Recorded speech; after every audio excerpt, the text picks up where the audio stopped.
Hi everyone, I hope you're doing well. My name is Katie and I make book related videos every single Wednesday, and today I'm going to be filming my May wrap-up. Now I haven't filmed a wrap-up in an incredibly long time just because with school it was really overwhelming, especially because I had one and sometimes two part-time jobs. It was just really stressful and I wasn't going to do a wrap-up for one book in a month because that would just be ridiculous. But today I have 4 books to talk about with you guys, and the lowest rating I gave for one was like 3.5 stars, maybe even 4, which is really rare for me to have that many books in a row that I really enjoy. So let's go ahead and get into the books. So the first book I read, and I listened to this one as an audiobook with like my 15th audiobook free trial. I feel like one day the heads of Audible are just gonna like track me down and be like, you have to actually buy a book at some point. But anyway, the first book I listened to was The 48 Laws of Power by Robert Greene. Reading this type of book, I don't know how you would categorize it. You might call it a self-help book.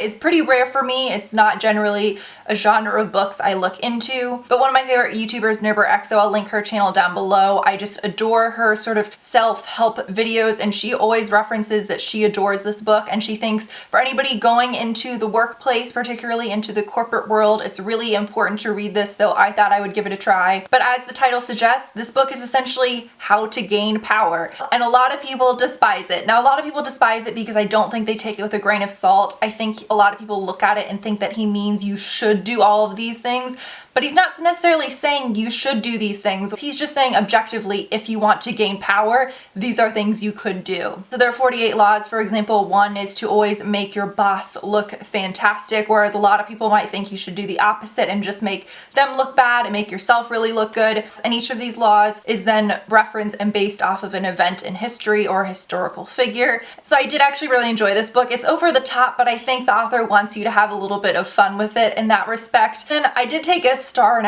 off, and maybe this wasn't particularly fair. This is just has to do with my personal tastes. I'm not a massive history buff. I am with certain areas of history, but I personally would have loved this style of book if it were more so based off of psychology and if each law were based off of different psych studies, because I kind of looked at it and said, okay, I agree with what you're saying about that law, but you're just basing it off of one event in history, so how much validity really is there? But overall, I did really like it. The next book I read, and this should count as like 3 books in one if we're being honest, and that is The Goldfinch by Donna Tartt. Now I'm not going to say too much about this because I have a full spoiler-free review, so if you click on the book, or I'll link it down below, you can just go ahead and watch it there. The next book I read was The Opposite of Loneliness by Marina Keegan. This was very popular a few years back. I'm sure a lot of you know about the author, but she was a student who had recently graduated from Yale. I think she was actually driving home from Yale to her parents' house with her boyfriend. Her boyfriend fell asleep at the wheel and she was unfortunately killed. She was a writer, she had already been published, and this is a collection of short stories. I didn't realize going into it how many of these would be fiction. I thought the majority of it was going to be nonfiction, but it's actually a lot more fiction than nonfiction. I think that her nonfiction is much stronger than her fiction. I just think she tends to do best when she's talking about situations she's personally encountered. So although the essays and stories are a little bit hit and miss,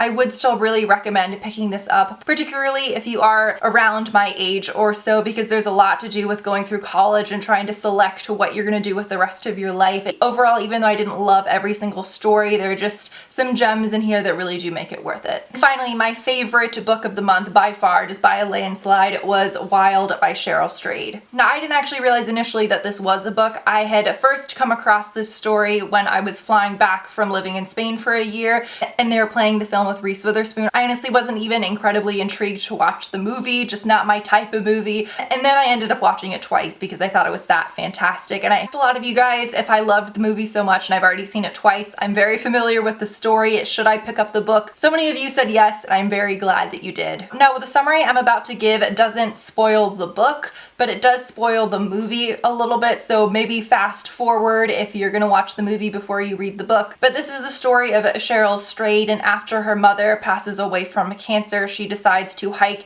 the incredibly long, incredibly difficult Pacific Crest Trail. This chronicles her reasoning behind why she decided to do this and her journey on the trail. The biggest difference between the film and the book would be the book just goes much more in depth about her experiences on the trail. Now, I'll be the first to point out I'm not a hiker and I don't really love it. I like it for, 20 minutes, and after that I'm like, bye. but her writing was just magnificent, and I don't use that word lightly. I read A Walk in the Woods by Bill Bryson and I didn't love it, and I kind of thought, that's probably just because, you know, it's a book about hiking and how much can I love that. If Cheryl Strayed writes about that topic, apparently a lot. So I highly recommend this if you've been on the edge regarding whether or not to read it. I think it definitely deserves all the hype and praise that it has received. So those are the books I read in May and really enjoyed. My next video I'm going to film is the top books I want to read this summer, so if you have any suggestions, feel free to leave them down below. If you would like to see my next video, make sure that you're subscribed, so I'll put the link here and also down in the info bar, and I'll see you guys soon. Bye.